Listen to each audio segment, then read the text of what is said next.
During my absence, my kids disposed of my dog by selling him. I paused at the entrance of my quiet house, suitcase still clutched, gazing at the vacant area where Max ought to have rushed over, full of energetic tail swings and messy licks. The place seemed off, empty in a manner unrelated to its actual size. "Brenda, Stephen," I shouted, setting down my luggage and advancing further inside. The quiet response revealed it all. My offspring were concealing themselves, indicating they'd committed an act they realized would enrage me. By age 55, I'd honed a sharp sense for their wrongdoing, even though they were now considered grown-ups. I located them in the kitchen area, clustered around the table like plotters. Stephen, my 32-year-old boy, was sipping a beer even though it was hardly midday. Brenda, 29 and still possessing the natural attractiveness that had constantly simplified life for her, was toying with her device, avoiding my gaze. "Where's Max?" I inquired, although the ashamed redness rising on Stephen's neck already gave me the clue. They shared a glance, identical to the ones they'd exchanged as kids when discovered pilfering treats from the jar. "Mom," Brenda began, her tone sugary in that manner that typically signaled unfortunate tidings. "How did your journey for retirement documents go? Did all the hospital formalities wrap up smoothly? Where's my dog?" I restated, my words level and chilly. Stephen exhaled deeply, taking a lengthy sip from his drink prior to replying. "We required funds urgently." A chance arose that wouldn't hold off. The ground appeared to shift under my feet. "You got rid of Max, my dog, without consulting me." "Strictly speaking, he's the household pet," Stephen argued feebly. "The household pet that I saved, that I finance, that rests in my bedroom each evening," I responded, my fingers tightening into balls beside me. "The pet that has served as my steadfast partner ever since your dad chose his assistant over our 2-decade union." "Listen, it was a solid arrangement." Brenda interjected, her voice protective. "This fellow Paul truly desired a Belgian Malinois, and Max resembles one perfectly." "Max is a crossbreed stray who simply looks similar to a Malinois," I amended pointedly. "I've mentioned that numerous times." "Well, no one can spot the distinction." Stephen dismissed with a shoulder lift. Even that canine expert at the park believed he was full-blooded. I gazed at my offspring, these unfamiliar individuals who had somehow come from my womb, whom I'd nurtured single-handedly after their father deserted us, whom I'd backed through higher education and afterward, whom I'd permitted to return to the residence briefly amid their recent monetary troubles. These individuals who had disposed of the creature that cherished me above all else without hesitation. "How much?" I questioned softly. Another shared look. "8,000, Stephen confessed, a hint of satisfaction in his tone. The man was eager for a Malinois. $8,000. That's the price they'd assigned to Max. That's the value they'd placed on my emotions. I refrained from yelling. I avoided hurling objects. I merely inquired in the most composed manner I could manage. "Who purchased him?" "Mom, it's finished," Brenda stated, extending toward my arm. I withdrew. "Max has departed. Let's progress." "Who acquired my dog?" I reiterated, pronouncing every syllable clearly. "Some elderly gentleman called Paul Matthews," Stephen eventually disclosed. "Resides in that fresh neighborhood near the water. Appeared respectable enough. Wealthy. Max will be okay." I pivoted and proceeded to my sleeping quarters without further comment, gently shut the entrance behind me, and only then permitted my knees to buckle as I collapsed onto the ground. Max's resting spot remained unoccupied in the nook, his preferred noisy plaything still positioned atop it where he'd placed it prior to my departure for the journey. 5 days earlier. Following precisely 3 minutes of utter despair, I retrieved my phone and called the contact Stephen had grudgingly supplied. My fingers shook a bit, but my speech was firm when a resonant voice responded. "Matthews, Mr. Matthews, I'm Jane Parker," I commenced, drawing upon the expert demeanor I'd refined over 3 decades as a senior nurse. "I think you lately bought a dog for my kids. A dog they had no right to offer." There was a short silence before he answered, his manner distinctly chilling. "Mrs. Parker, what a curious timing. I was in fact intending to reach out to you today." It appears your offspring have generated a rather troublesome circumstance. My kids disposed of my dog without approval, I stated, getting straight to the point. I'd like to organize retrieving him. Your kids did considerably more than that. Matthews countered, a sharpness creeping into his speech. They engaged in deceit by offering a hybrid dog under misleading claims, asserting he was a thoroughbred Belgian Malinois with superior lineage. Regrettably for them, I'm not merely an aged, isolated man seeking companionship, as they evidently portrayed me. My gut sank. Mr. Matthews, I am employed by a group that employs assistance dogs for particular tasks, he proceeded. We demand Belgian Malinois with specific hereditary characteristics. Your Max is a delightful animal, but he didn't pass any of the hereditary examinations we performed this morning. I never asserted he was thoroughbred, I clarified hastily. He's a shelter find. He merely appears strikingly like a Malinois. I grasped that now, Matthews answered, his manner easing a touch. But your kids intentionally deceived a governmental body. That's national-level fraud, Mrs. Parker. I shut my eyes, the complete magnitude of my kids' actions overwhelming me. I'm deeply apologetic. I was unaware. I trust you, he remarked after a pause. But this places everyone in a challenging spot. Your kids have perpetrated a grave violation. I inhaled deeply. Mr. Matthews, I fully comprehend your frustration. What they did is indefensible, but maybe we can discover an approach that avoids extreme actions. There was a break, then a noise resembling a stifled laugh. Mrs. Parker, do you wish to have your dog returned? Above all else, I responded instantly. And your kids, have they absorbed lessons from their past errors in existence? I pondered the inquiry, recalling the sequence of short-term fixes, and just until I stabilized setups that had characterized my bond with Stephen and Brenda over the last 10 years. Truthfully, no, I conceded. They've consistently relied on me to resolve their issues. I've perpetually offered a fallback.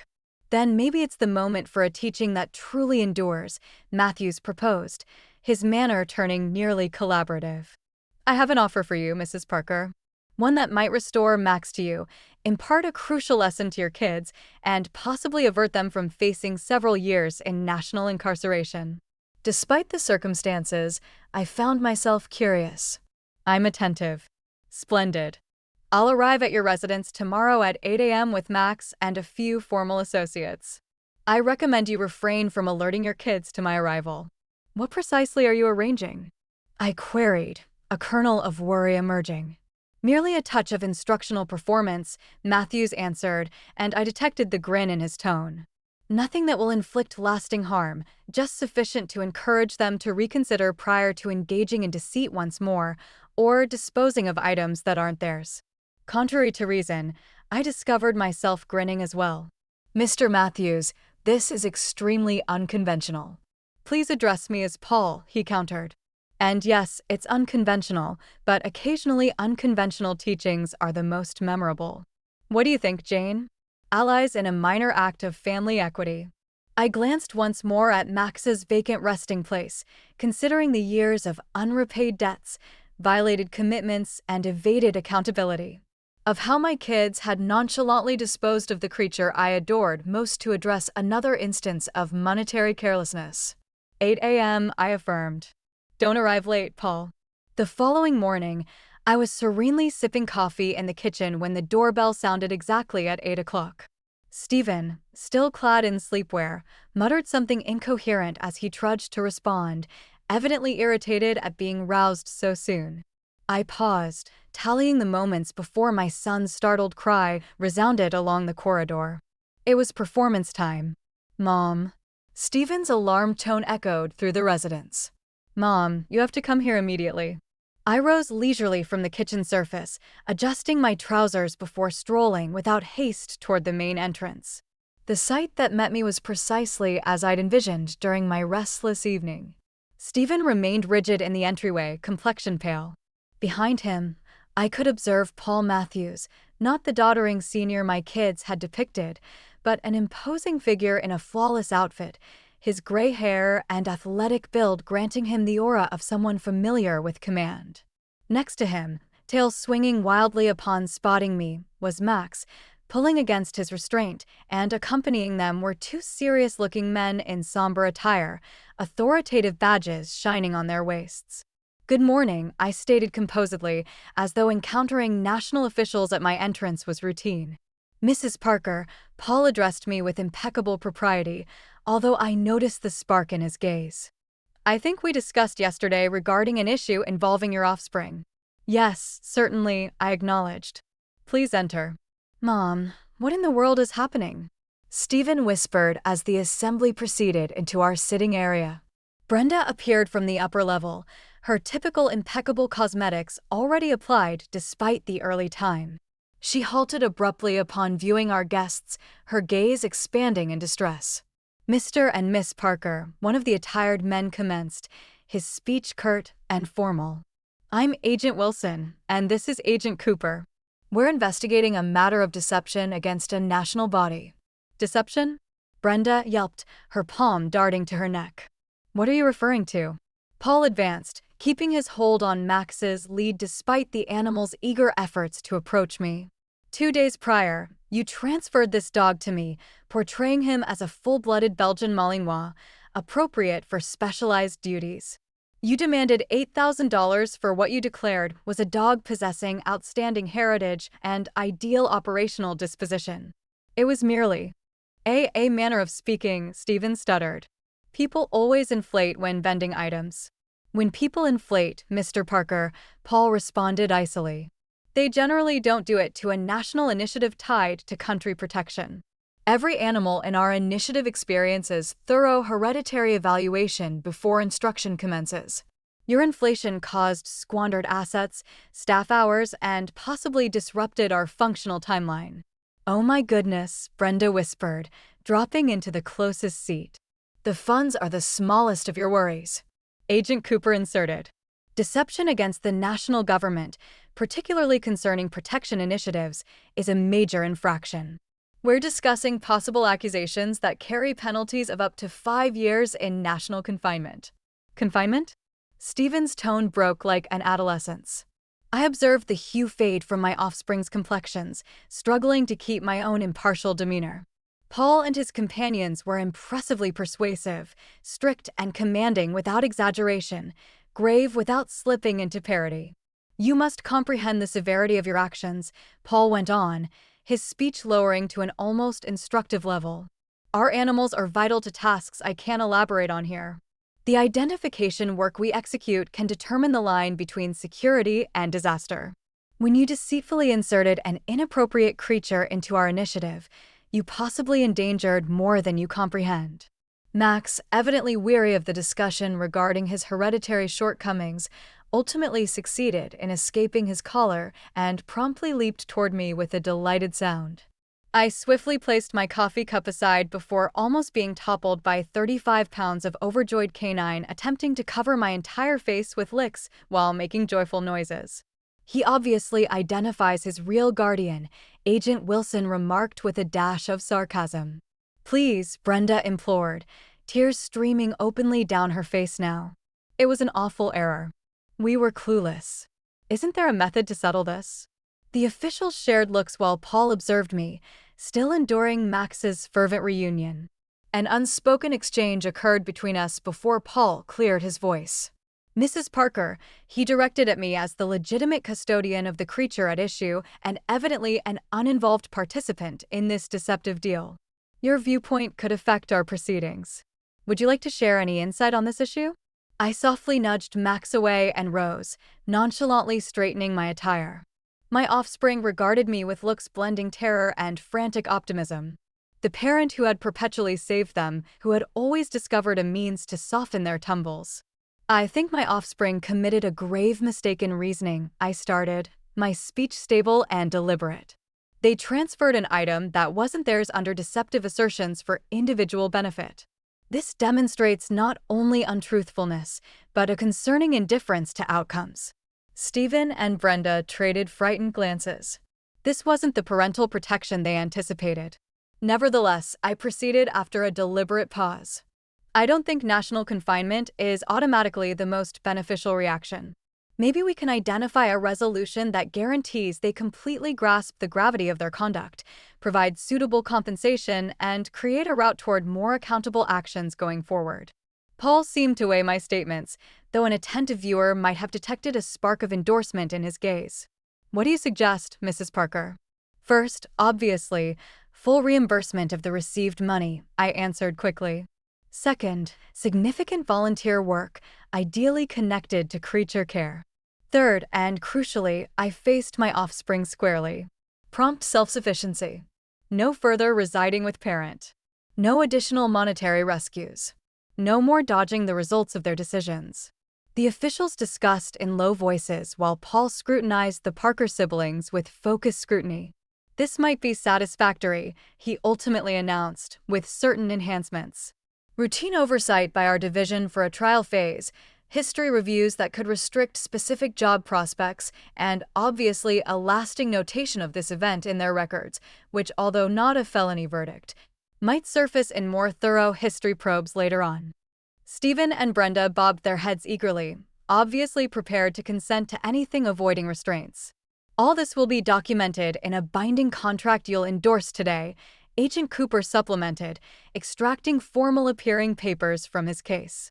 Violating any condition of this contract will lead to the revival of the initial felony accusations without chance for subsequent resolution. For almost 60 minutes, the officials systematically examined each provision of the contract, outlining the assorted regulations Brenda and Stephen had breached, the prospective harm they might have inflicted, and the severe judicial penalties they would encounter if they violated the conditions. Max, unaware of the human turmoil, had positioned himself happily at my feet, sporadically exhaling joyfully as he got casual strokes. When the papers were at last endorsed and the officials ready to depart, Paul spoke to the Parker siblings one final time. "You were extremely fortunate today," he declared solemnly. "Your mother displayed greater belief in your capacity for improvement than your behavior justified. I recommend you don't squander this chance." As I escorted the group to the entrance, Max walking loyally beside me, Paul lingered momentarily on the step. "Max is genuinely an extraordinary animal," he remarked, a true grin easing his stern countenance for the initial time that morning. Hybrid or otherwise, he possesses a personality many registered dogs would covet. "Thank you for restoring him," I answered, softening my voice so my stunned offspring couldn't overhear. "And for the instructional spectacle." "It was my delight," Paul countered with a sparkle in his gaze.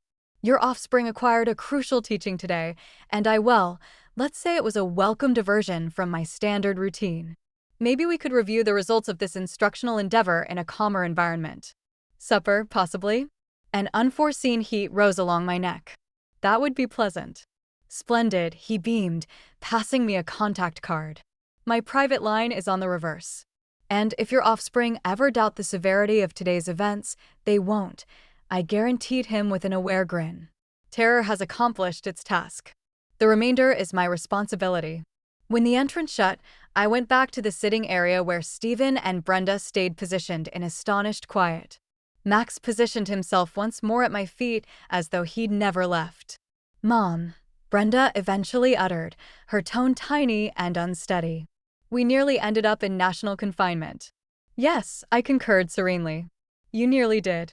Why didn't you inform us you'd contacted him yesterday?" Stephen questioned accusingly. "We could have readied or fabricated additional falsehoods." I concluded, my tone remaining serene, but with a fresh firmness that caused them both to recoil. "Flee. Persisted in thinking your conduct lacks repercussions." Stephen parted his lips to dispute, but Brenda laid a palm on his limb, quieting him.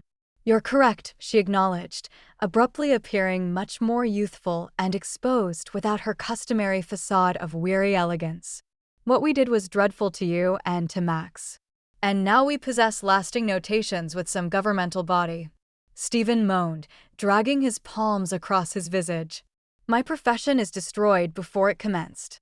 I examined my offspring for an extended period, perceiving them distinctly for the first time in ages, not as the youngsters I'd shielded following the separation, but as grown individuals who had turned into experts at sidestepping duty. The contract you endorsed, I ultimately stated, grants you 1 month to leave this residence. I recommend you begin seeking your own accommodations right away. But, Mom, Stephen started to object. No, I cut in, my voice astonishingly resolute. This is final. I adore you both beyond description, but this phase concludes now. You disposed of my dog for rapid funds without concern for my emotions or his welfare. If I can rely on you so minimally in my own home, then it's time we form a fresh interaction. To my astonishment, there were no additional disputes, merely quiet assents as the truth of their novel circumstance started to absorb. Later that evening, after my offspring had ascended, Brenda to investigate budget-friendly dwellings online, Stephen to revise his curriculum vitae for the first time in weeks, I reclined on the couch with Max snugly pressed against me. The animal appeared resolute not to allow me beyond his view anytime soon, trailing me from space to space like a worried plush escort. My device vibrated with a communication. Unfamiliar digits. Supper tomorrow evening to commemorate our triumphant endeavor. I know an outstanding eatery that permits well-mannered canines on their exterior terrace. I believe we formed an effective duo. Besides, Max obviously yearns for you, although it was enjoyable tending to him for a day, Paul. I grinned, an unanticipated warmth expanding in my torso as I caressed Max's plush lobes. The previous occasion I'd been on a romantic outing was over 3 years prior. A fiasco organized by Brenda with a companion's stylish relative who had devoted the whole night discussing his former spouse. I gazed down at Max, who met my stare with that look of absolute doggy devotion. What do you believe, boy? I inquired, rubbing his preferred area behind the lobes. Should we offer Mr. Matthews an opportunity? Max responded with a brief, resolute yelp that caused me to chuckle. I'd be delighted, I answered, sensing something akin to flutters in my abdomen. For the initial time in years, Max and I will be anticipating. Gazing at my loyal partner, now securely returned to his proper place, I contemplated the odd route's existence occasionally follows. My offspring had committed a horrible error, but maybe, just possibly, it would prove to be a pivotal moment for everyone. And who could predict?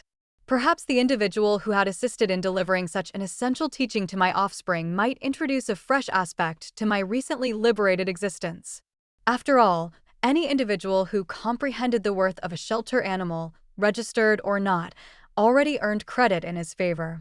Max exhaled satisfiedly, shutting his eyes as he placed his head on my thigh. Tomorrow would present fresh obstacles, but for the present, everything was correct in our realm once more. I roused the next morning to Max's cozy mass nestled against my flank. His steady respiration, a soothing assurance that he was genuinely home. For an instant, I merely reclined there, taking in the fact that I'd recovered not only my dog, but something more vital, my dignity. The residence was hushed. Stephen usually slumbered until midday, and Brenda was probably evading me, still digesting the impact of yesterday's clash. I eased out of bed, Max instantly vigilant and trailing as I directed toward the kitchen. Good morning, Brenda's voice surprised me. She was seated at the kitchen surface, already attired and tending a mug of coffee. Shadows beneath her eyes implied she hadn't rested much. You're awake early, I noted, proceeding to the coffee brewer. Couldn't rest, she conceded. Mom, we have to discuss what occurred yesterday. I filled my coffee and positioned myself opposite her. Max settled amid us, his head on my foot, as if fearful I might vanish again. I'm attentive. Brenda gazed into her cup for an extended moment. I'm sorry, she ultimately expressed, her voice diminutive. What we did was inexcusable. Yes, it was, I concurred, not hastening to alleviate her unease. Are you truly evicting us? She inquired, her gaze rising to meet mine. After all you've provided for us? I'm not evicting you, I rectified. I'm setting limits that ought to have existed years ago. You're 29, Brenda. Stephen is 32. Residing with your parents should be a short-term crisis solution, not a way of life. But we're kin, she objected faintly. Yes, we are, and that's why this must alter. I leaned closer, maintaining her stare. I've facilitated you both for far too long. After your dad departed, I was so terrified of disappointing you that I compensated excessively. I've served as your fallback, your cash source, and your housekeeper for years. It stops now. Tears brimmed her eyes. I don't know if I can succeed independently. I've never attempted. I completed for her. That's the issue, Brenda. You're more intelligent and capable than you realize. But as long as I keep supporting you every time you falter, you'll never uncover your true potential. She brushed at her eyes, creating smudges of eyeliner on her cheeks. What about Steven? He's in worse shape than me. Steven will manage as well, I stated resolutely. He holds a qualification in computing that he's never utilized. Correctly, because it's always been simpler to obtain funds from me than chase a demanding profession. The noise of dragging steps signaled my son's entrance.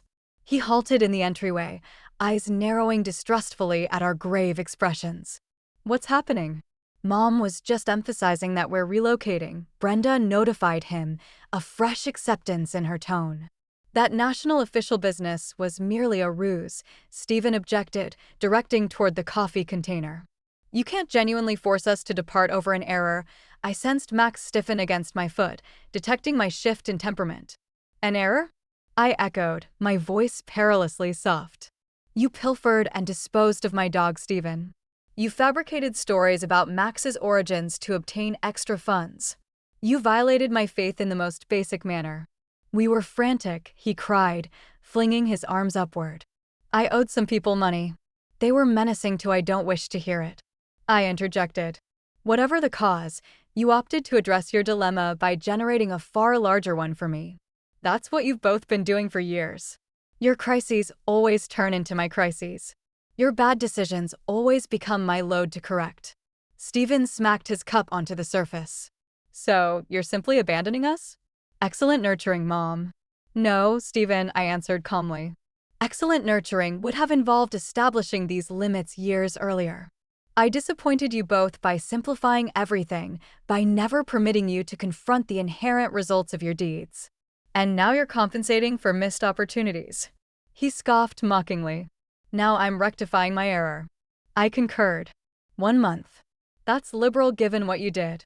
You'll locate new residences, new employment if required, and new methods to handle your finances that don't include utilizing me as a fallback. And if we can't, he defied. You will, I stated with greater assurance than I experienced. Because you must. That's how maturity functions for most individuals. The kitchen grew silent, save for the gentle beat of Max's tail on the floor. At last, Brenda rose. I'm going to contact Jessica, she declared. Her housemate departed last month. Perhaps she's still seeking someone to divide the costs. The astonishment on Steven's face at his sibling's submission would have been amusing in other situations. You're really accepting this? He questioned disbelievingly. Brenda shrugged. What option do we possess? We messed up, Steven. Severely. And truthfully, perhaps Mom's accurate. Perhaps it's time we learned how to support ourselves. As she exited the kitchen, Steven stared at me, his look a blend of disloyalty and dread. This isn't just. Neither was disposing of Max, I answered plainly. Deeds have results, Steven. It's time you understood that. After he stormed away, I completed my coffee in the abrupt stillness of the kitchen. Max's head now on my thigh as I idly rubbed his lobes. The clash had proceeded better than anticipated with Brenda. Worse with Steven, but the limit was established. Now I simply had to maintain it. My device sounded with a message verifying supper tonight. The Riverside Grill at 7. They offer a superb terrace where Max will be accepted. Paul, I grinned despite the sentimental heaviness of the morning. Will attend. Eager for it, Jane. I devoted the remainder of the day providing Max additional care, compensating for our parting with extended strolls and his favored snacks. The animal seemed determined not to permit me beyond his sight, trailing so tightly that I almost stumbled over him multiple times. At 6:30, I stood facing my wardrobe, abruptly immobilized by uncertainty. What does one don for supper with a man who assisted in staging a phony national probe to educate your grown offspring a lesson? It had been so extended since I'd been on a genuine romantic outing that I felt like an adolescent once more. Filled with anxious expectation, I ultimately chose a basic azure gown I hadn't worn in years. Astonished to discover it still suited flawlessly. Informal yet refined, suitable for an al fresco eatery without appearing as if I was exerting too much. What do you believe? I inquired Max, who sat observing me prepare with his head slanted questioningly. Too excessive? He emitted a gentle bark that I decided to view as endorsement. As I applied lip color, another long-abandoned practice, I glimpsed my image in the mirror and halted. The lady gazing back appeared, altered somehow, more assured, more distinct, as if the limit establishment of the past day had honed my outlines, restoring me to clarity after years of permitting myself to become a hazy secondary figure in my own existence. A gentle tap at my bedroom entrance disrupted my reflections. Enter, I summoned, anticipating Stephen with another series of grievances. Instead, Brenda glanced in, her look hesitant. Wow, Mom, you appear truly attractive. Thank you, I answered, taken aback by the praise. She entered the space, fiddling with the cuff of her top. You're heading out with him, aren't you? The authority figure. Paul, I amended. And yes, we're dining. Is it a romantic outing? I pondered the query. I believe so. That's positive, she expressed gently. You haven't pursued anyone since Dad departed. It's overdue. I pivoted to confront her completely, attempting to interpret the feelings behind her statements. Brenda, are you fine with this? With all that's transpiring, she exhaled, dropping onto the rim of my bed. I'm not exactly fine, but I think I comprehend. And perhaps it's what we all require. It is, I guaranteed her, extending to clasp her palm. You and Stephen possess such capability. You merely need to cease concealing from it. I contacted Jessica. She said, I'm examining the space tomorrow. It's compact, but I can manage it if I add more shifts at the shop. Pride expanded in my torso. That's an excellent beginning. What about Stephen? She inquired, concern furrowing her forehead. He's not managing this well. Stephen will adapt, I stated, wishing I appeared more assured than I felt. He must, and so do I. We've all been trapped in this harmful cycle for too long. Brenda assented, then rose and astonished me with a swift embrace. Enjoy yourself tonight and inform Max not to stay awake, she appended with a minor grin. After she departed, I inspected my look one last time, seized Max's restraint, and directed toward the exit. Stephen was absent from view, but I could detect subdued phone discussions from his face. Whether he was hunting for living arrangements or grumbling to acquaintances about his irrational parent stayed uncertain. As Max and I traveled toward the eatery, I experienced an odd combination of remorse, resolve, and something that resembled thrill. For the initial time and more extended than I could recall, I was prioritizing myself, not solely in attending this romantic outing, but in reclaiming my residence, my limits, and my existence. Max occupied the front seat, his head periodically turning to verify I was still present. I extended over to rub behind his lobes.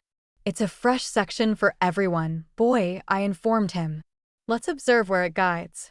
I reached the Riverside Grill exactly at 7. A timeliness routine embedded from decades of medical rotations.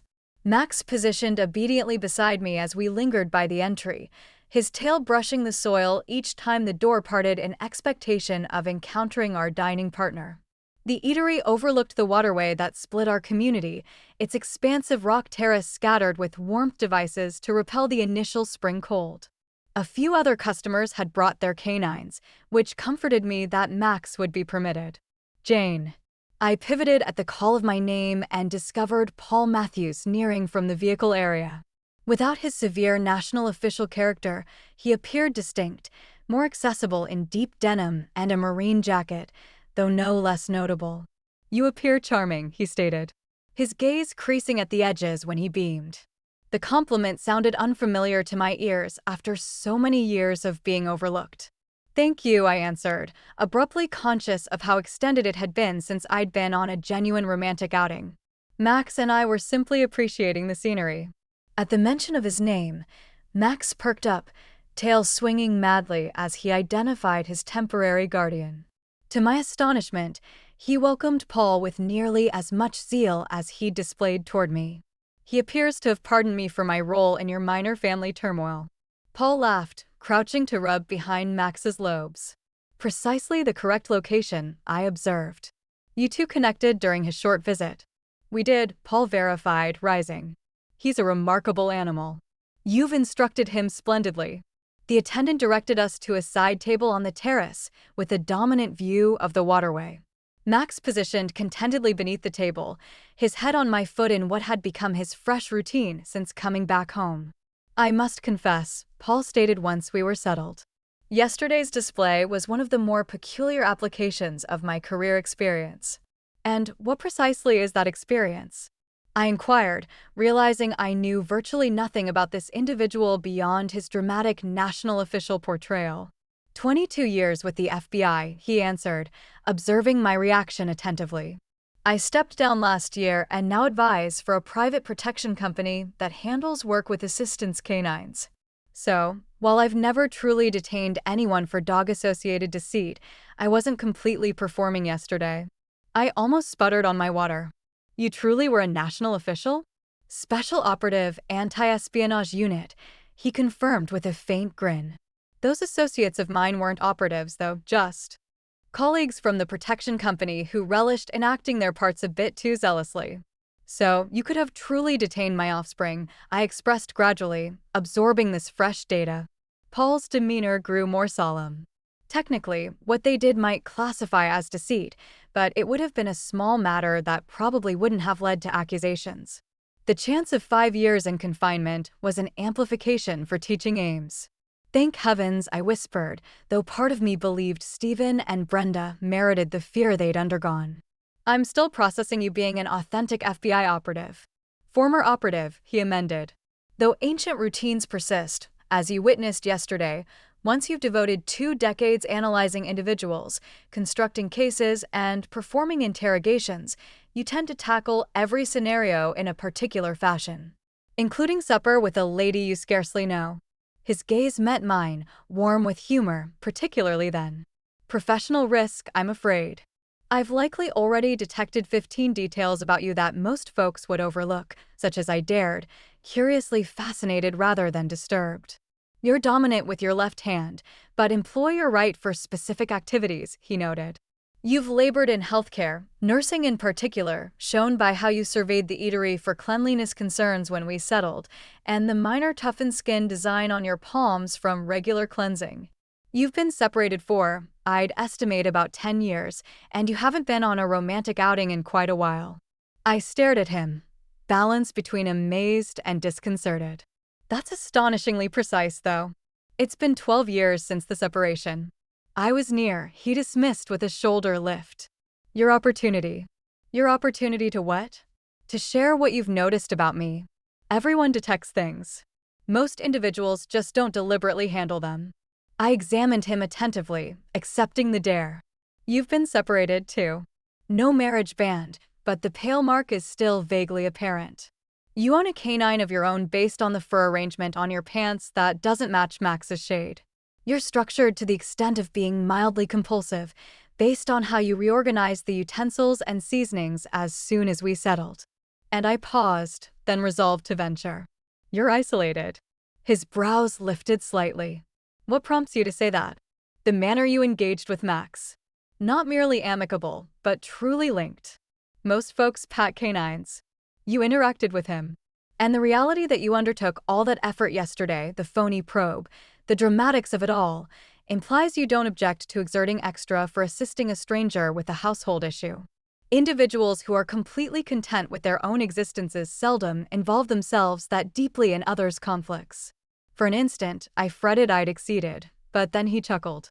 A sincere, open sound. Well played, Jane. Perhaps you overlooked your vocation as an examiner. Our discussion proceeded smoothly after that, through the meal and suite, addressing our professions, our post-separation lives, and ultimately returning to the incidents that had united us. I must inquire, I stated as we lingered over coffee, why did you consent to restore Max to me without resistance? You'd expended a substantial amount on him.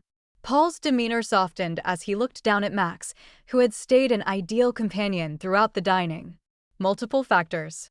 First, it was evident from your call that you truly cherished him while your offspring were simply exploiting him as a handy cash source. Second, the protection company truly employs Malinois for specific tasks, and Max, marvelous as he is, wasn't fitting for that role. And third, I encouraged, detecting there was additional. A faint grin tugged at the edges of his mouth. Third, I was fascinated by a lady who, rather than shouting or menacing when her offspring disposed of her dog, calmly contacted the purchaser and suggested. Colleagues from the protection company who relished enacting their parts a bit too zealously. So, you could have truly detained my offspring, I expressed gradually, absorbing this fresh data. Paul's demeanor grew more solemn. Technically, what they did might classify as deceit, but it would have been a small matter that probably wouldn't have led to accusations. The chance of 5 years in confinement was an amplification for teaching aims. Thank heavens, I whispered, though part of me believed Stephen and Brenda merited the fear they'd undergone. I'm still processing you being an authentic FBI operative. Former operative, he amended. Though ancient routines persist, as you witnessed yesterday, once you've devoted 2 decades analyzing individuals, constructing cases, and performing interrogations, you tend to tackle every scenario in a particular fashion. Including supper with a lady you scarcely know. His gaze met mine, warm with humor, particularly then. Professional risk, I'm afraid. I've likely already detected 15 details about you that most folks would overlook, such as I dared, curiously fascinated rather than disturbed. You're dominant with your left hand, but employ your right for specific activities, he noted. You've labored in healthcare, nursing in particular, shown by how you surveyed the eatery for cleanliness concerns when we settled, and the minor toughened skin design on your palms from regular cleansing. You've been separated for, I'd estimate about 10 years, and you haven't been on a romantic outing in quite a while. I stared at him, balanced between amazed and disconcerted. That's astonishingly precise, though. It's been 12 years since the separation. I was near, he dismissed with a shoulder lift. Your opportunity. Your opportunity to what? To share what you've noticed about me. Everyone detects things. Most individuals just don't deliberately handle them. I examined him attentively, accepting the dare. You've been separated, too. No marriage band, but the pale mark is still vaguely apparent. You own a canine of your own based on the fur arrangement on your pants that doesn't match Max's shade. You're structured to the extent of being mildly compulsive, based on how you reorganized the utensils and seasonings as soon as we settled. And I paused, then resolved to venture. You're isolated. His brows lifted slightly. What prompts you to say that? The manner you engaged with Max. Not merely amicable, but truly linked. Most folks pat canines. You interacted with him. And the reality that you undertook all that effort yesterday, the phony probe, the dramatics of it all, implies you don't object to exerting extra for assisting a stranger with a household issue. Individuals who are completely content with their own existences seldom involve themselves that deeply in others' conflicts. For an instant, I fretted I'd exceeded, but then he chuckled. A sincere, open sound. Well played, Jane. Perhaps you overlooked your vocation as an examiner. Our discussion proceeded smoothly after that, through the meal and suite, addressing our professions, our post-separation lives, and ultimately returning to the incidents that had united us. I must inquire, I stated as we lingered over coffee, why did you consent to restore Max to me without resistance? You'd expended a substantial amount on him. Paul's demeanor softened as he looked down at Max, who had stayed an ideal companion throughout the dining. Multiple factors. First, it was evident from your call that you truly cherished him while your offspring were simply exploiting him as a handy cash source. Second, the protection company truly employs Malinois for specific tasks, and Max, marvelous as he is, wasn't fitting for that role. And third, I encouraged, detecting there was additional. A faint grin tugged at the edges of his mouth. Third, I was fascinated by a lady who, rather than shouting or menacing when her offspring disposed of her dog, calmly contacted the purchaser and suggested. Stephen striding, device pressed to his ear. I don't care what the rules state, he was expressing, his unoccupied hand waving frantically. I've been a patron for 3 years. You can't just, he halted, listening, then swore. Fine, whatever. He smacked the device down on the counter and pivoted to find me observing from the entryway. Issues? I inquired mildly. Credit provider locked my account, he grumbled, passing a hand through his messy locks. Said I skipped too many basic payments. That tends to occur, I concurred, moving past him to initiate the coffee. What will you do? What do you suppose? He retorted, his tone blaming. I need to obtain some funds to satisfy them until— No, I interjected calmly. The solitary word lingered between us. Plain and absolute. Stephen gazed at me as if I'd abruptly begun speaking an unknown tongue. What do you imply? No, he stammered. Mom, this is grave. They're discussing forwarding it to recovery. I comprehend it's grave, I answered, portioning coffee grounds with intentional accuracy. But my response remains no. You're 32, Stephen. Resolve it. His complexion reddened with fury. So, this is how it will be now. I commit one error. Disposing of my dog wasn't one error. I amended him, maintaining my voice even despite the fury igniting in my torso. It was the ultimate trigger after years of errors that I've concealed for you. And now you're undergoing what transpires when there's no fallback. This concerns that Matthew's individual, doesn't it? Stephen's tone became resentful. You experience one romantic outing and abruptly you're transformed. I pivoted to confront him entirely. This has no connection to Paul. This is about me finally establishing the limits I should have created years ago. Your monetary troubles are precisely that. Yours unbelievable, he muttered. My own parent. Yes, your parent, I concurred. Not your financier, not your individual aid, not your cleaner. Your parent who cherishes you enough to cease supporting conduct that's damaging you in the extended term. He departed angrily without another statement, pounding up the stairs like the adolescent he still mimicked in so many aspects. I exhaled, pouring my coffee and settling at the kitchen surface. Max placing his head on my knee empathetically. My device buzzed with a message from Paul. Good morning. Hope I'm not messaging too soon. Wondering if you and Max might accompany me for a stroll by the water this afternoon. Despite the clash with Stephen, I found myself grinning as I composed back, not too soon at all. A stroll sounds ideal. 2 p.m. His answer arrived swiftly. 2 p.m. it is. Eager for it. A cough cleared in the entryway, and I glanced up to discover Brenda observing me, an expression someplace between entertainment and worry on her visage. You're grinning at your device, she noted, moving to fill herself coffee. Must be the authority man. Paul, I amended instinctively. And yes, we're going for a stroll this afternoon. Brenda positioned across from me, examining my visage with unusual focus. You truly like him, don't you? It's just a stroll, Brenda. MHM. She hummed skeptically. That's why you're radiant like an adolescent with her initial infatuation. I sensed my cheeks heat. Don't be absurd. I'm not criticizing, she guaranteed me, extending over to stroke Max's head. It's pleasant to see you engaged in something besides employment and, well, us. The confession astonished me. I didn't realize you'd observed. Of course I observed, she answered, appearing slightly insulted. I'm self-centered, Mom, not sightless. You've been operating automatically for years. Everything about you, your position, your timetable, your whole existence has centered on sustaining Stephen and me. That's what parents do, I stated, though the rationale sounded empty even to me. To a degree, Brenda concurred. But there's a distinction between sustaining your offspring and subordinating your entire being to them, particularly when the offspring are supposedly mature. I gazed at her momentarily voiceless. When had my daughter cultivated this degree of awareness? Anyway, she proceeded, sipping her coffee. I'm going to examine Jessica's location today, and I spoke to my supervisor about expanding my shifts at the shop. She said if I can dedicate to a consistent timetable, she might contemplate a deputy supervisor role. Brenda, that's marvelous, I expressed, sincerely delighted. I didn't know you were interested in store oversight.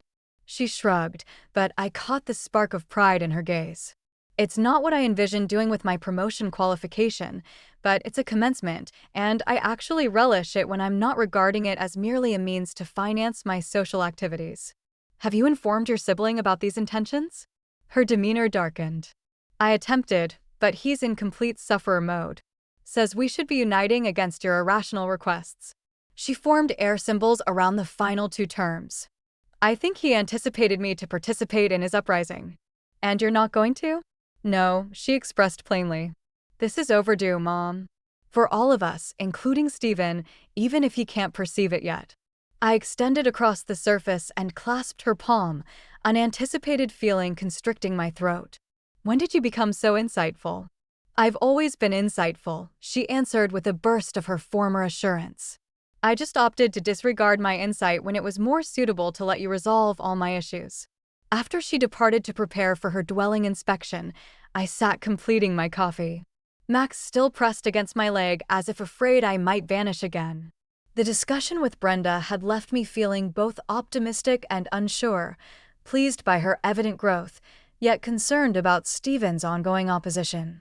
By the time I left to meet Paul, Steven still hadn't appeared from his space, though I could hear him on the device again, his manner switching between appeal and urgency as he presumably progressed through his roster of acquaintances who might rescue him.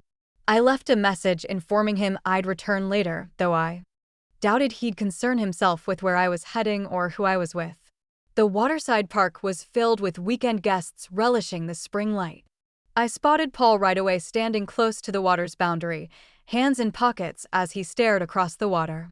He pivoted as Max and I neared, his visage brightening with a grin that made my pulse accelerate embarrassingly. You located me, he stated, stooping to welcome Max before rising to meet my gaze.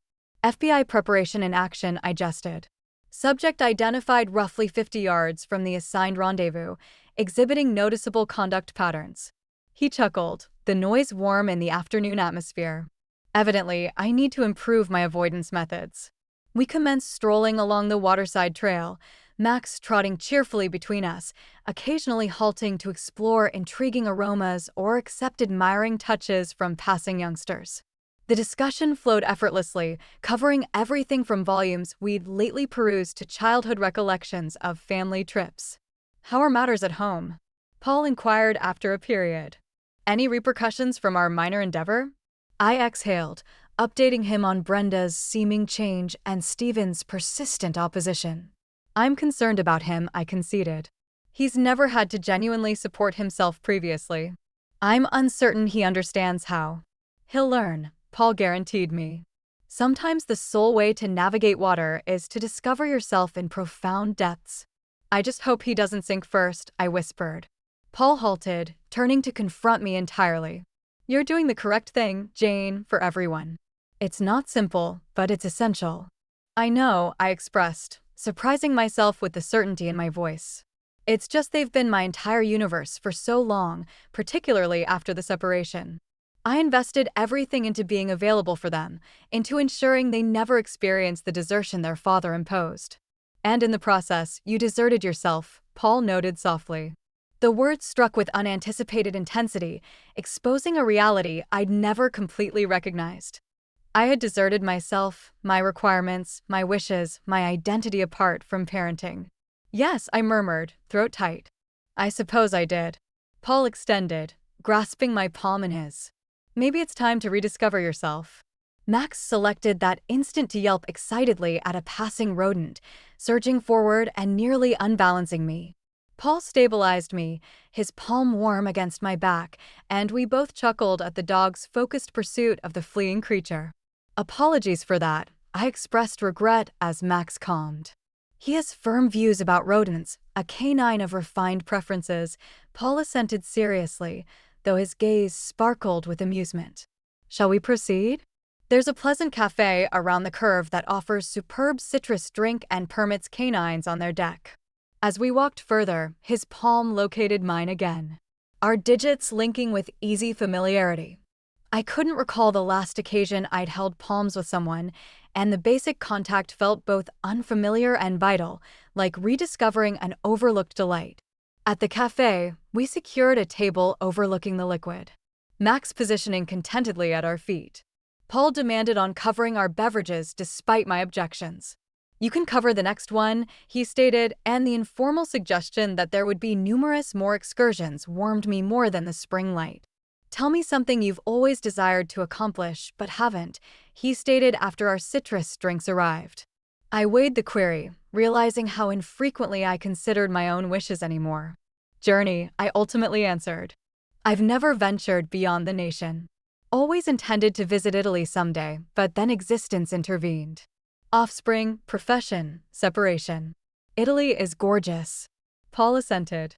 I spent 6 months in Rome on duty early in my profession. The cuisine alone merits the voyage.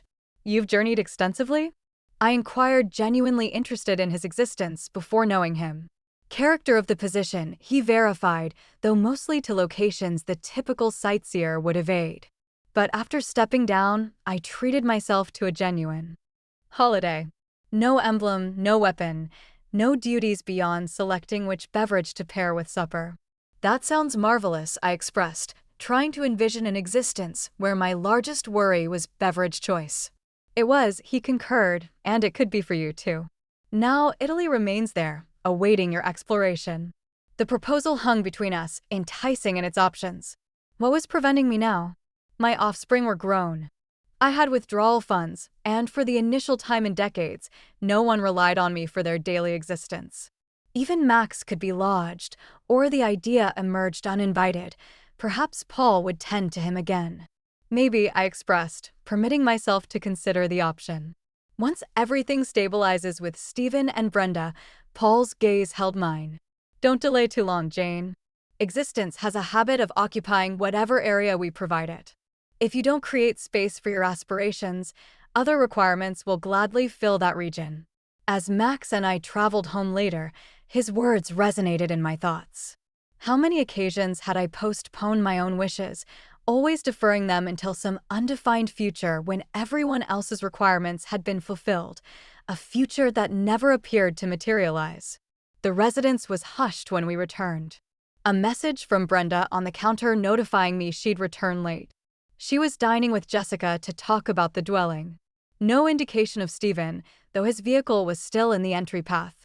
I nourished Max, then prepared myself a basic meal, relishing the uncommon tranquility of an unoccupied residence. As I consumed, I activated my computer and discovered myself searching Italy journey bundles. Just browsing, I informed myself, just contemplating possibilities. By the time I retired, I'd saved 3 potential routes and solicited details from a journey service focusing on independent excursions for females over 50. Not a pledge, I reminded myself. Just investigating choices. Max leaped up to accompany me, rotating 3 times before positioning against my flank with a satisfied exhale. I caressed his gentle coat, contemplating Paul's statements about forsaken selves and rediscovered aspirations. Things are shifting, boy, I whispered. For all of us.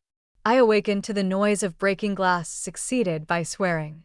Instantly vigilant, I glanced at the timepiece, 3:17 a.m., and eased out of bed.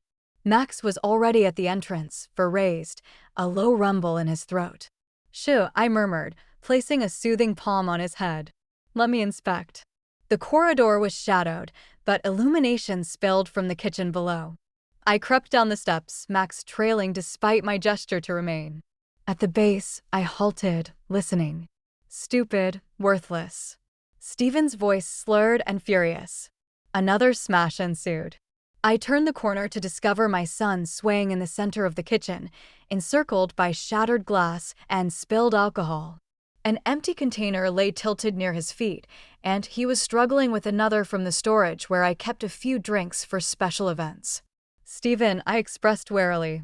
He whirled around, almost losing equilibrium. His eyes were red-veined, his garments rumpled. Well, look who's present, he sneered. Mother of the Year. You're intoxicated. I declared the evident, assessing the wreckage and creating disorder. What do you concern? He growled, gesturing wildly with the container still gripped in his palm. You've made it perfectly evident we're just loads to you.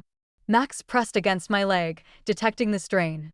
His presence steadied me as I inhaled deeply, resolved not to intensify the circumstance. Set the container down, Stephen, I expressed calmly. Let's tidy this, and we can discuss in the morning when you're clear-headed. Always so logical, he imitated, taking a gulp straight from the container. Flawless Jane Parker never loses composure, just calmly ruins her offspring's lives. That's sufficient, I stated. My tolerance is waning. You're 32 years old, not 17. This conduct is intolerable. Tolerable, he echoed derisively. Now what's intolerable? My own parent preferring some arbitrary man over her offspring. Evicting us because her new partner dislikes us restricting her freedom. This has nothing to do with Paul, I answered, keeping my voice even despite the fury building in my torso. This is about you and Brenda learning to support yourselves. And if you're so worried about having a residence, wrecking my kitchen at 3 o'clock in the morning isn't exactly your optimal approach. He chuckled, a rough, resentful noise. Your kitchen, your residence, your dog, everything's yours, isn't it? Heaven forbid we contact any of your valued items. Stephen, you're intoxicated and distressed. Let's discuss tomorrow. No, he yelled, slamming the container down on the counter so forcefully I feared it might shatter, too. We're discussing now. You want to know what my day was like? I spent 8 hours calling everyone I know, pleading for funds or a spot to stay. Know what I discovered? Nobody desires a 32-year-old failure who resides with his mommy. The raw agony beneath his fury was tangible, but I fortified myself against the familiar impulse to save him. I'm sorry it was tough, I expressed quietly. But confronting these truths is part of maturing, something you've evaded for too long. Maturing, he sneered. Is that what you're doing with your FBI partner? Having a middle-age crisis? I felt my poise slipping. My connection with Paul is none of your concern, and I suggest you halt now before you utter something you'll regret. Or what? He challenged, his expression unpleasant with alcohol and bitterness. You'll evict me sooner. Report me to your phony national official friends, or you'll harm our bond beyond repair, I answered honestly. I'll always adore you, Stephen, but I'm rapidly losing respect for you, and once that's vanished, it's very difficult to recover. Something in my tone must have pierced his drunken fog. He blinked, momentarily hushed, then reached for the container again. Leave it, I said sharply. You've consumed enough. Don't instruct me, he grumbled, but his rebellion seemed lackluster now. Then behave like a grown-up I don't need to direct, I countered. Tidy this disorder, go to rest, and in the morning, begin organizing your existence instead of faulting me for your troubles.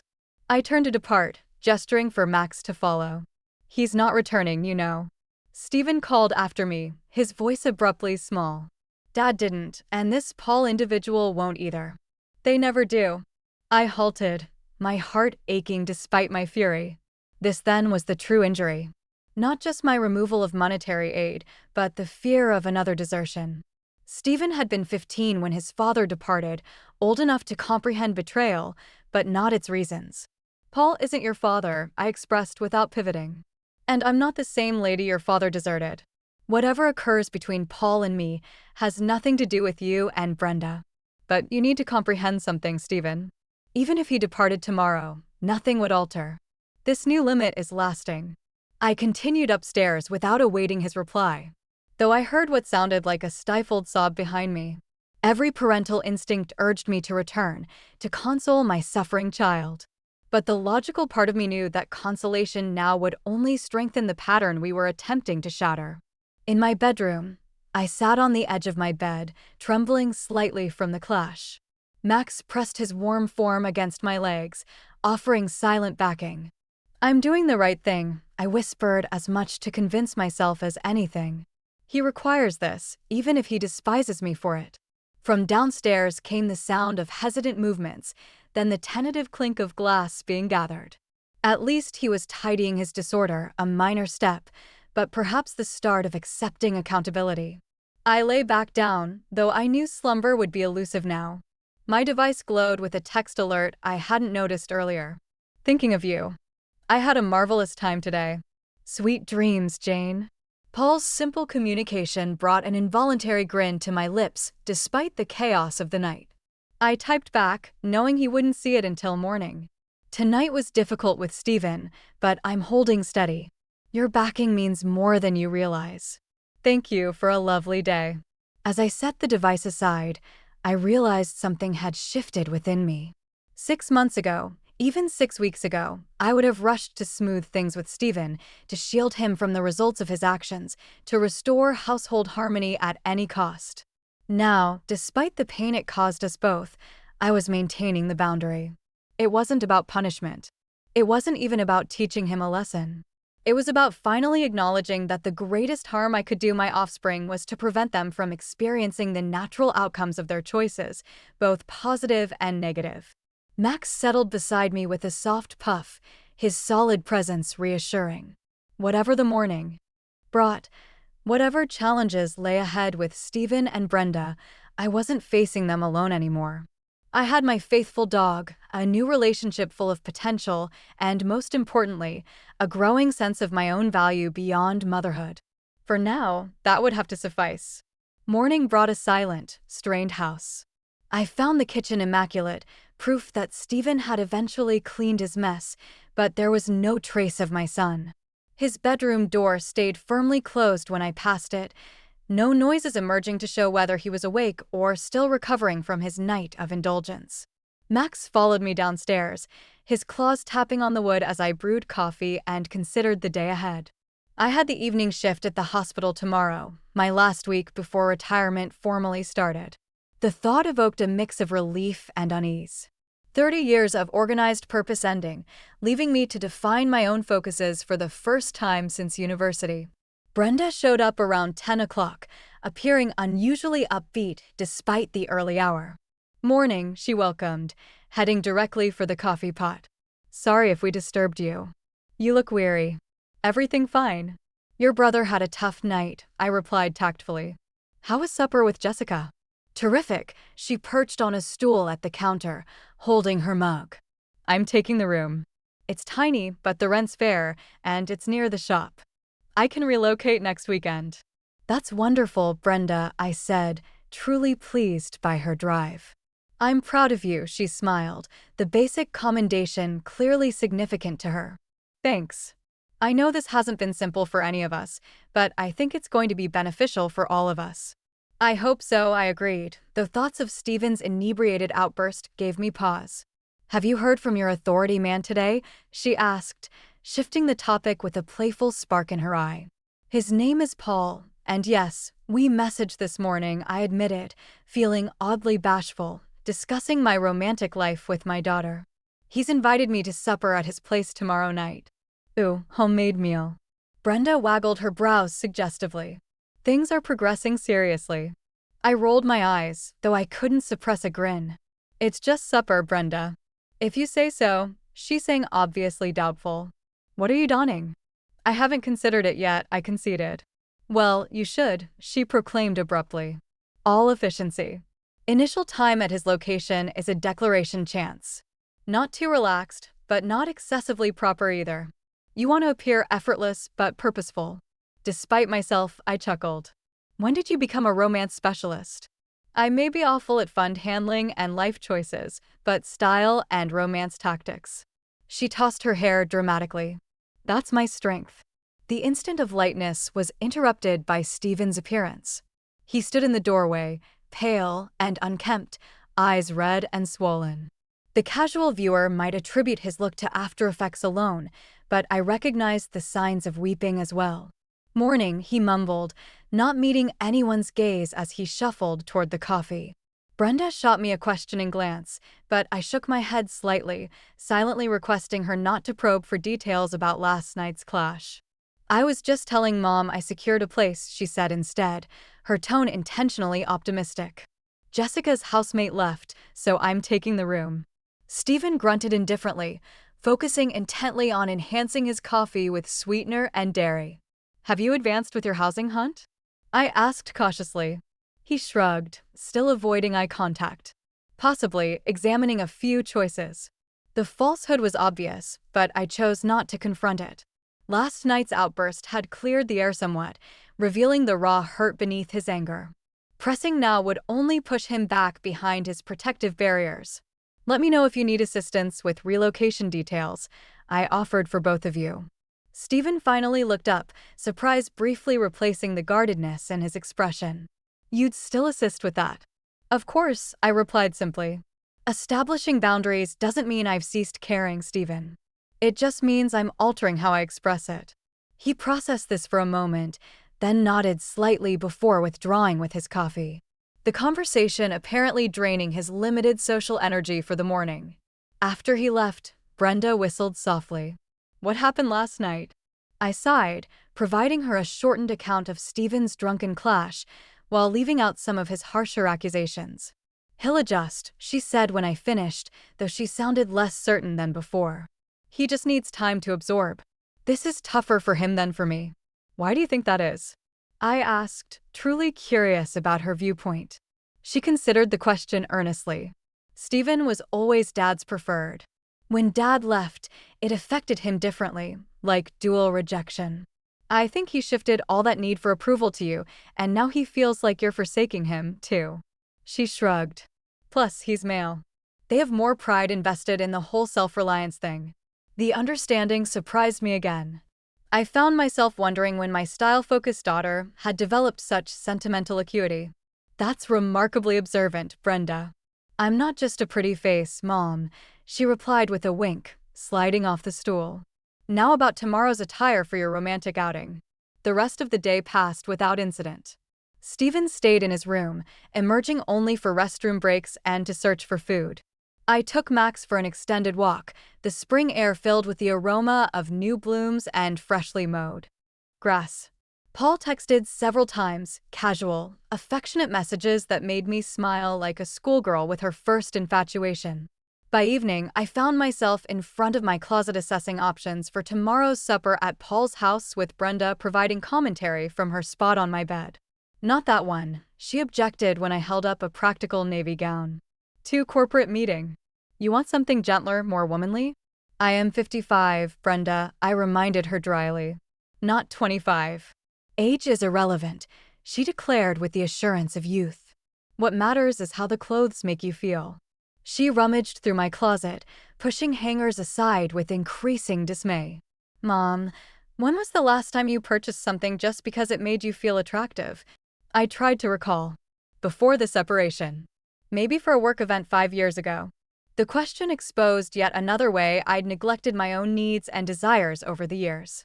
"I can't remember," I admitted. Brenda's expression softened. "That decides it. We're shopping tomorrow. You need something special for this romantic outing." "I have a shift tomorrow," I reminded her. "You're free at 3 o'clock, right?" "The mall's open until 9 o'clock. Ample time." Her tone allowed no argument. "Consider it my gratitude for not tossing us out immediately." Despite my protests about unnecessary costs, part of me was touched by her enthusiasm and by the prospect of spending time together that didn't involve crisis resolution or financial aid. "All right," I yielded, but nothing too exposing or costly. "Trust me," she beamed. "I'm going to find something that makes authority man's eyes bulge." "His name is Paul," I corrected for what felt like the 100th time, though I couldn't help smiling at her description. After she left, I sat on the edge of my bed, suddenly overcome by the oddity of it all. A week ago, my life had followed the same routines it had for years. Work, home, enabling my adult offspring, occasional excursions with Max, repeat. Now everything was changing. My relationship with Stephen and Brenda, my approaching retirement, my unexpected bond with Paul. Max jumped up beside me, resting his head on my knee as if sensing my turbulent thoughts. I scratched behind his ears, grateful for his steady presence amid all the shifts. "What do you think, boy?" I asked softly. "Is it possible to revise your life at 55? He looked up at me with total confidence in his expressive eyes, and I chose to interpret his gentle bark as a yes. Perhaps this was the positive side to my offspring's betrayal in selling Max, not just his safe return, but the series of changes it had sparked. Without that trigger, I might have continued in my comfortable groove indefinitely, observing life pass while I focused solely on others' needs.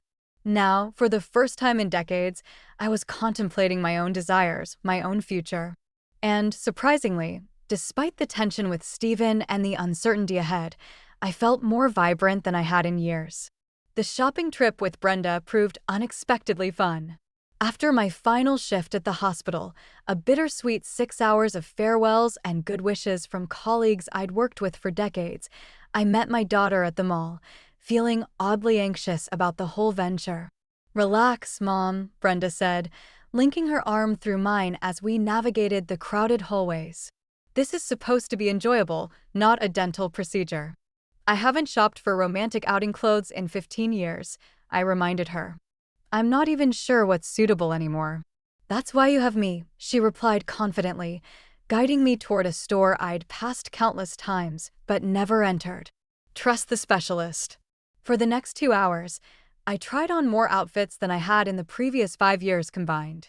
Brenda was a surprisingly considerate stylist, choosing pieces that flattered my shape without pushing me too far outside my comfort zone. She rejected anything dowdy.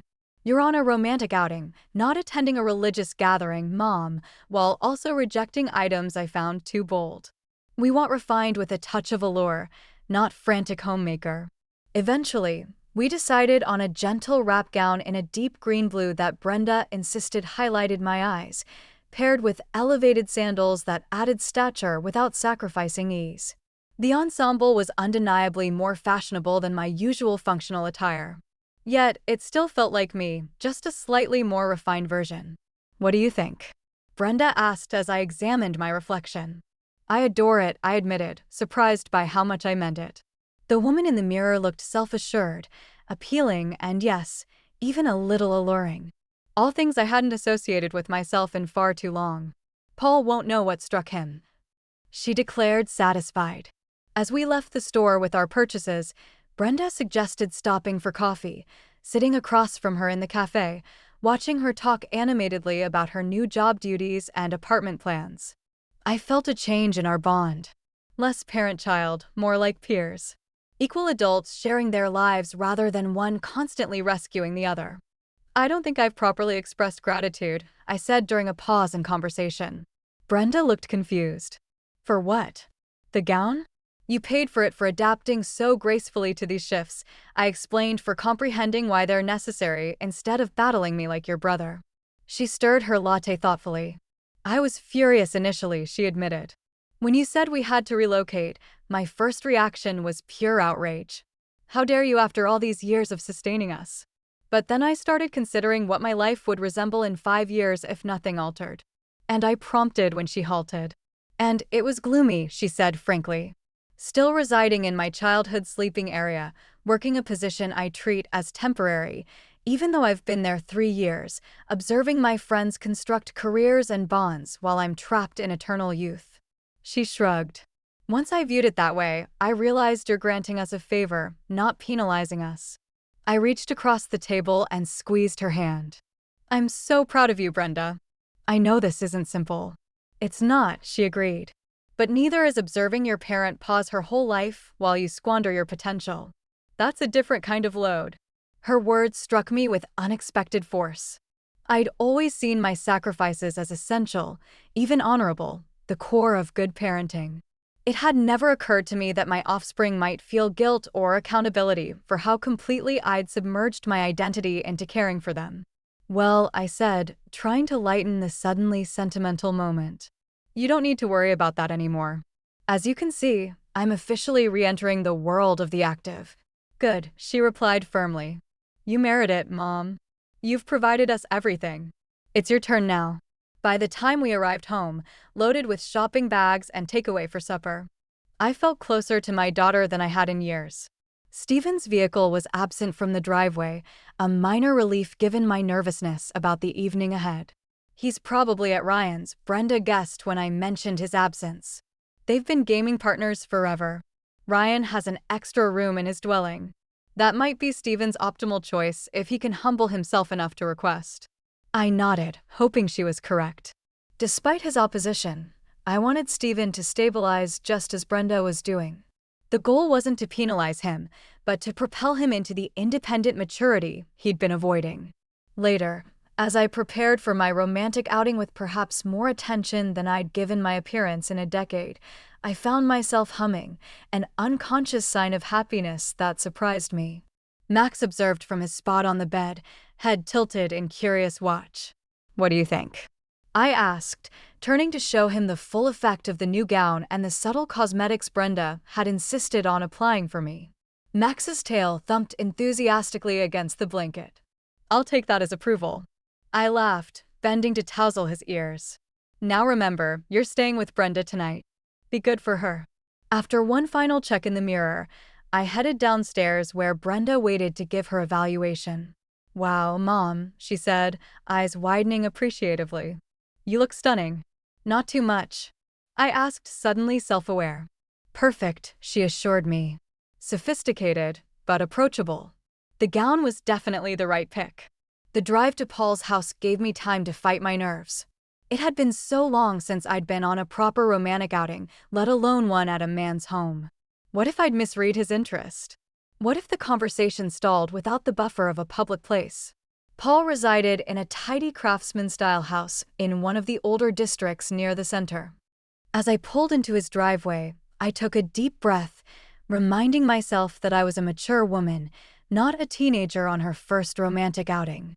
He opened the door before I could knock, greeting me with a warm smile that immediately eased my nerves. Jane, he said, his eyes taking in my appearance with clear admiration. You look beautiful. Thank you, I replied, pleased by his reaction. Something smells delicious. I promised a homemade meal, he said, ushering me inside. I hope you enjoy Italian. The inside of his home mirrored its owner. Tasteful, well-arranged, with subtle touches of warmth that softened the single-man style. Books covered the walls of the living room, mixed with framed images and what seemed to be souvenirs from his journeys. A large German shepherd rose from his bed by the hearth, approaching to examine me with dignified interest. This is Rex, Paul introduced. Rex, this is Jane, Max's human. I extended my hand for the dog to sniff, smiling when he gave it a soft lick of approval. Nice to meet you, Rex. Max sends greetings. He's usually more reserved with guests, Paul observed as Rex settled comfortably beside me when I sat on the sofa. You must have the knack. Dogs can sense fellow dog enthusiasts, I replied, scratching behind Rex's ears in the way most canines appreciate. He's handsome and aware of it. Paul chuckled. Can I offer you a glass of wine? Supper's nearly ready. The evening unfolded with the same easy comfort we'd established on our prior outings. Paul was a superb cook, the pasta creation he'd made rivaling anything from eateries. The discussion flowed naturally, covering everything from books we'd liked to his FBI profession to my nursing stories. So, tomorrow's formally your first day of retirement, he noted as we lingered over tiramisu. How does it feel? Unreal, I admitted. 30 years of routine suddenly vanished. I'm not completely sure what follows. That's the charm of it, he said, refilling our wine glasses. You get to choose. No more timetable dictated by hospital rotations or your offspring's needs. Just pure potential. It's both freeing and frightening, I confessed. I've identified myself as a nurse and a parent for so long. Without those roles, who am I? Paul's expression grew reflective. That's the most thrilling question of all, isn't it? Who is Jane Parker when she's just herself? Who is Jane Parker when she's just herself? Paul's question hung in the air between us, deep in its straightforwardness. I took a sip of wine, pondering how to respond. I'm not sure I know anymore, I admitted. I've spent so many years being what everyone else required that I've lost track of my own wants. Paul reached across the table, his hand covering mine. Then perhaps that's your initial retirement task. Rediscovering Jane. His touch sent a pleasant warmth through me that had nothing to do with the wine. Any ideas on where to begin? What did you aspire to before life interfered? He asked, his eyes holding mine with sincere curiosity. What did young Jane Parker desire before she became a nurse, a spouse, a parent? The question carried me back decades to a younger self with goals I'd nearly forgotten. I wanted to journey, I said slowly. To visit places I'd only read about in books. I wanted to study photography, not just casual shots, but genuine creative work. Paul nodded encouragingly. What else? I wanted to volunteer at a wildlife recovery center, I continued. Memories rising like bubbles in calm water. I've always bonded with animals, but caring for humans took priority. Those all sound like aspirations that are still very achievable, Paul observed. They do, don't they? I smiled, feeling a spark of excitement at possibilities I hadn't considered in years. What about you? Did post-career life match your expectations? Not initially, he admitted. The agency had been my identity for so long that I felt directionless without it. The security advising helps, but it took months to adapt to regular life. And now I'm learning to value the liberty, he said. The capacity to select projects that intrigue me, to journey without reporting to a superior, to pursue personal bonds. His eyes met mine with clear intent. The moment lingered between us, charged with promise. Then Rex stretched and sighed dramatically at our feet, breaking the tension and making us both laugh. He has views on the rhythm of this bond. Paul chuckled, standing to clear our dessert plates. Come on, I want to show you something. He guided me through the house to a rear door that opened onto a small, but perfectly kept garden. Solar lights illuminated a stone path winding through blooming bushes and carefully placed flowers. At the center stood a wooden seat facing a tiny pond where water lilies floated peacefully on the surface. This is lovely, I breathed, absorbing the tranquil haven. My post-career project, Paul explained, leading me to the seat. I knew nothing about horticulture when I began. Destroyed more plants than I'd like to confess. But there's something healing about creating beauty from empty soil. We sat side by side, close enough that our shoulders touched. The night air carried the scent of jasmine and the soft splash of the pond's small fountain. Rex settled at our feet, apparently content to supervise from a discreet distance. The day we connected, Paul said after a comfortable quiet. When you called about Max, I almost didn't respond. Unknown calls usually mean sales pitches or someone seeking free protection advice. I'm glad you did, I replied softly. So am I, he turned slightly to face me. I've enjoyed learning about you, Jane, more than I expected to enjoy anything at this point in my life. Even though our meeting involved elaborate trickery and phony national officials, I teased. He laughed, especially because of that. It revealed your resilience, your dedication to doing what's correct, even when it's hard. Not many guardians would have the bravery to let their offspring face the results of their actions. I'm still not certain I'm doing the right thing, I confessed, especially with Stephen. He's so furious, so opposed. He'll adjust, Paul assured me. Or he won't. Either way, you've provided him the chance to mature at last. That's all any guardian can do. His comprehension, the lack of criticism in his voice, moved me profoundly. For years, I'd carried my parental loads alone, making choices without a partner to confirm or challenge my decisions. Having someone who saw the complexity of my situation without immediately offering simple fixes felt like a gift I hadn't known I needed. Thank you, I said simply, for comprehending, for not thinking less of me because my offspring are complex. We're all complex, he replied, his hand finding mine in the dim garden light. It's what makes existence engaging. In that moment, with night-flowering blooms scenting the air and Paul's hand warm against mine, I felt a peace I hadn't experienced in years. Not the exhausted acceptance I'd confused for satisfaction, but true calm, the sense that whatever challenges awaited, I wasn't confronting them solo anymore. When Paul leaned toward me, his purpose evident in his eyes, I met him midway. His kiss was gentle but assured, a perfect equilibrium of regard and longing. Unlike our initial kiss in the eatery parking area, this one lingered, intensifying as I responded with a zeal that surprised even me. When we finally parted, both a bit breathless, Paul brushed a lock of hair from my face with tender accuracy. I've been wanting to do that properly since our stroll by the water, he admitted. I've been wanting you to, I confessed, feeling a youthful flush warm my cheeks despite my age. His smile in response made my heart flutter in a way I'd thought long gone. Would it be too presumptuous to say I'm hoping this is just the start? Not too presumptuous at all, I assured him, leaning in for another kiss that answered his question more eloquently than words could. Rex eventually decided we'd had enough alone time, inserting himself between us with a resolute push that made us both laugh. Envious?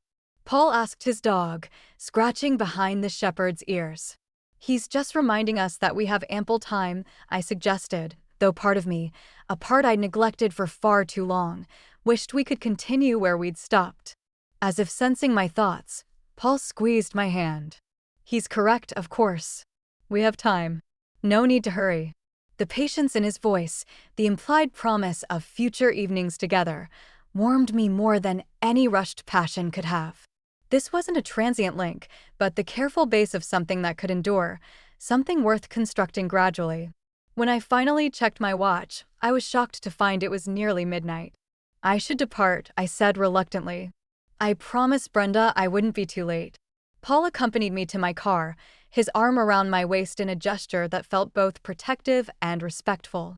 At the driver's door, he kissed me once more, briefly but with enough intensity to leave me slightly dazed. "I had a wonderful evening," he said, opening my door. "So did I replied, surprised by how inadequate the words seemed to convey the importance of what had transpired between us. As I drove home through the quiet streets, I felt like a different woman than the one who had left the house hours earlier. Brenda had been accurate about the gown, but the change went deeper than looks. Something had awakened in me that night. Not just desire, though that was certainly part of it, but a sense of my own value beyond the roles I played for others. For the first time in longer than I could remember, I was excited about what tomorrow might bring. Not just the next romantic outing with Paul, but all the tomorrows ahead. Days I could fill with my own choices, my own rediscovered dreams. Arriving home, I found the house dark except for a single lamp in the living room. A note from Brenda on the counter informed me that Max had been a perfect gentleman and was now asleep in my room. Stephen's car was in the driveway, but his room was dark and silent, either already asleep or pretending to be to avoid conversation. I moved quietly through the house, not wanting to disturb either of my offspring. In my bedroom, Max lifted his head from my pillow, tail thumping in drowsy welcome. I changed and completed my nighttime routine, then slipped into bed beside him, my mind still replaying moments from the evening. "I think I'm in trouble, boy," I whispered, stroking his soft fur. "The good kind of trouble," he sighed contentedly and settled against me, seemingly unconcerned about the complexities of human bonds. As always, his uncomplicated affection grounded me, a reminder that love in its purest form was simple. It was people who made it complicated. Tomorrow would bring new challenges. Stephen's continued opposition, Brenda's upcoming move, the vast open landscape of retirement. But tonight, I allowed myself to simply savor the memory of Paul's kisses, the promise in his eyes, and the glimpse I'd caught of a future brighter than I'd dared to imagine. For the first time in years, I fell asleep looking forward to my own life, not just to facilitating others. I woke to the sound of activity downstairs, compartments opening and closing, subdued voices, the occasional thud of something heavy being placed. For a moment, I was disoriented. The recollections of last night's kisses in Paul's garden mingling with the current reality of morning in my own home. Max was already alert, his head cocked toward my bedroom door as he listened to the commotion below. I checked the clock. 7:30 a.m., unusually early for either of my offspring to be so busy. "Let's check it out," I murmured to Max, pulling on a robe before heading downstairs. The scene in the kitchen stopped me short. Stephen stood at the counter packing the assorted collection of cups and glasses he'd gathered over the years. Brenda was at the table, sorting through a pile of correspondence and documents, organized stacks forming around her. Both looked up at my arrival. "Morning, Mom," Brenda greeted cheerfully. "Sorry if we woke you." "What's happening?" I asked, taking in the boxes and bags scattered across the kitchen floor. Stephen cleared his throat uncomfortably. "Packing. Aya secured a place. Ryan's allowing me to use his extra room until I can find something independent." The declaration, delivered with uncharacteristic modesty, momentarily left me speechless. After days of opposition and fury, this sudden surrender seemed almost dubious. "That's terrific," I managed finally. "When did you decide this?" He shrugged, focusing intently on wrapping a sci-fi mug in paper. "Last night, I did some reflecting and realized you were accurate. It's time."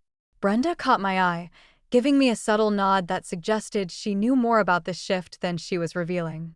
I made a mental note to question her later. "Well, I'm pleased," I said carefully, not wanting to say anything that might disrupt this delicate progress. "Do you need assistance?" "Nah, we've handled it," Stephen replied, still not quite meeting my gaze. "Most of my items are still in boxes from when I returned anyway." I poured myself coffee from the pot they'd already made, watching my offspring work together with an efficiency that surprised me. Whatever had prompted Stephen's change of heart, it had apparently included a piece with his sister. "How was your romantic outing?" Brenda asked with calculated nonchalance, though the gleam in her eye suggested real interest. Lovely, I answered, unable to suppress a smile. Paul's a superb cook, and she prompted, obviously expecting more details. And that's all you need to know, I replied properly, though my flush likely betrayed me. Stephen made a noise somewhere between a groan and a chuckle. Please, no specifics. I'm handling enough without contemplating my parents' romantic life. There was no spite in his tone. If anything, he sounded almost amused, but I approached the topic cautiously nonetheless. Are you truly fine with this, Stephen? With me seeing Paul? He paused his packing, finally looking directly at me. It's strange, he admitted. But I guess it's also strange that I expected you to just exist for us without having your own life. He shrugged. Ryan pointed out that was pretty self-centered of me. Ryan sounds wise, I observed, noting this friend's name as a positive influence. He's annoying, Stephen muttered, though with clear fondness. But yeah, he confronted me on a lot last night. Said I was behaving like a spoiled teen instead of a mature man. And you listened? I couldn't hide my astonishment. Stephen's expression grew solemn.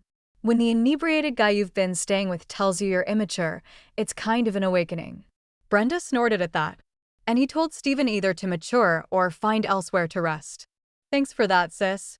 Stephen shot her an annoyed look before turning back to me. Look, Mom. I'm sorry about the other night. I was drunk and mad and said a lot of things I shouldn't have. You're accurate that it's time for me to stand independently. It's just frightening. The admission so opposite to Stephen's usual bravado touched me deeply. It is frightening. I agreed. Change always is. But you're capable of so much more than you've allowed yourself these past few years. He nodded, a resolute look replacing his usual skepticism. Yeah, well, time to discover, I guess. By noon, both Stephen and Brenda had packed their necessities, enough to relocate, though they'd need to return for the rest of their belongings. We loaded Stephen's vehicle first, the three of us collaborating in a harmony that felt both familiar and completely fresh.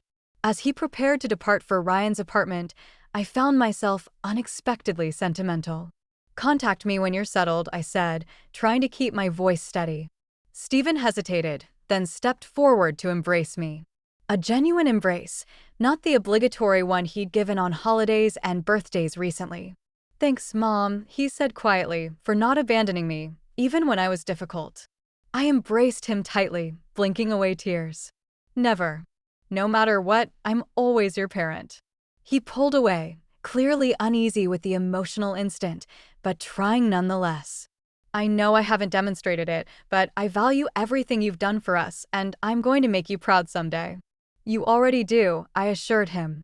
This right here, accepting responsibility, confronting your fears. This makes me proud. After he drove off, Brenda helped me carry her boxes to my car. We'd planned to move her things to Jessica's apartment that afternoon, formally emptying my nest for the first time in years. What changed with Stephen? I asked as we loaded the trunk.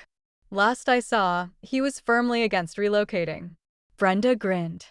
I may have contacted Ryan last night while you were on your romantic outing.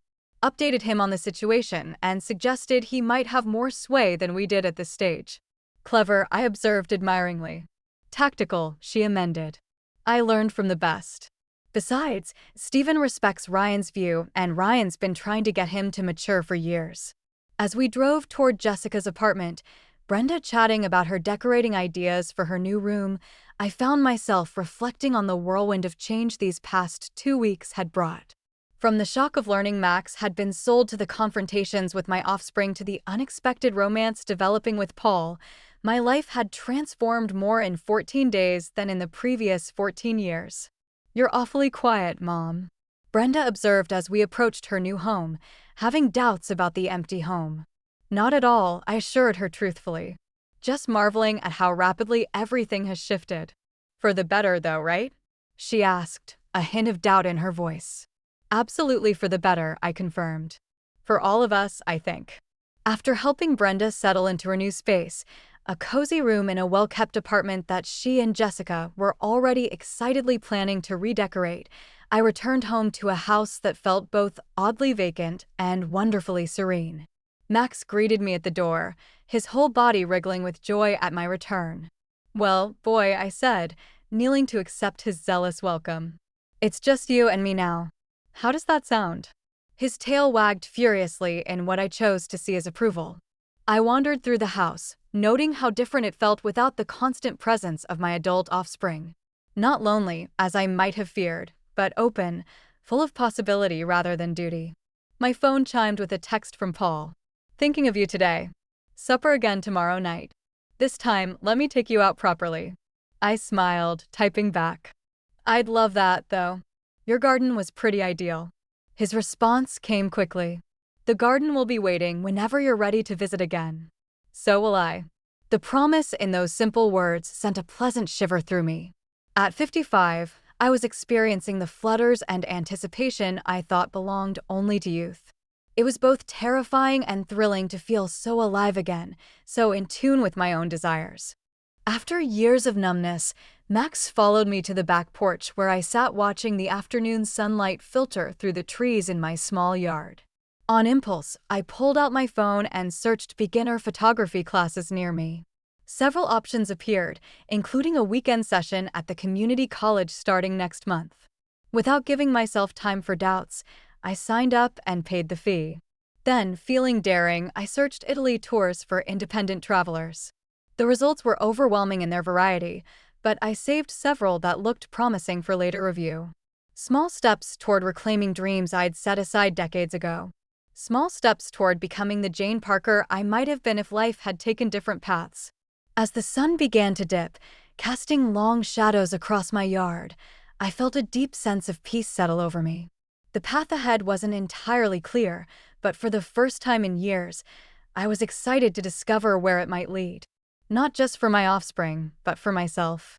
You know, Max, I said quietly, if Stephen and Brenda hadn't sold you, none of this might have occurred. Max tilted his head, his expressive eyes fixed on mine with doggy loyalty. In a strange way, I continued, their betrayal gave us all a new beginning. Me, them, even you with your weekly meetups with Rex that Paul's already organizing. Max's tail thumped against the porch boards at the mention of his new dog friend. I suppose sometimes the worst instance can lead to the best transformations, I mused, scratching behind his ears the way he loved. If you can find the courage to confront them directly instead of hiding from the hurt, the inside of that thought wrapped around me like a cozy blanket. Through all the upheaval of the past 2 weeks, I uncovered strengths I'd forgotten I had, connections I hadn't known I lacked, and a future brighter than any I'd dared to envision in years. As Max and I sat watching the sunset together, I silently thanked my offspring for their misguided choice to sell my dog. In trying to solve their problems through trickery, they had unintentionally given all of us the nudge we needed to create better, more genuine lives. Sometimes betrayal was actually the start of something beautiful.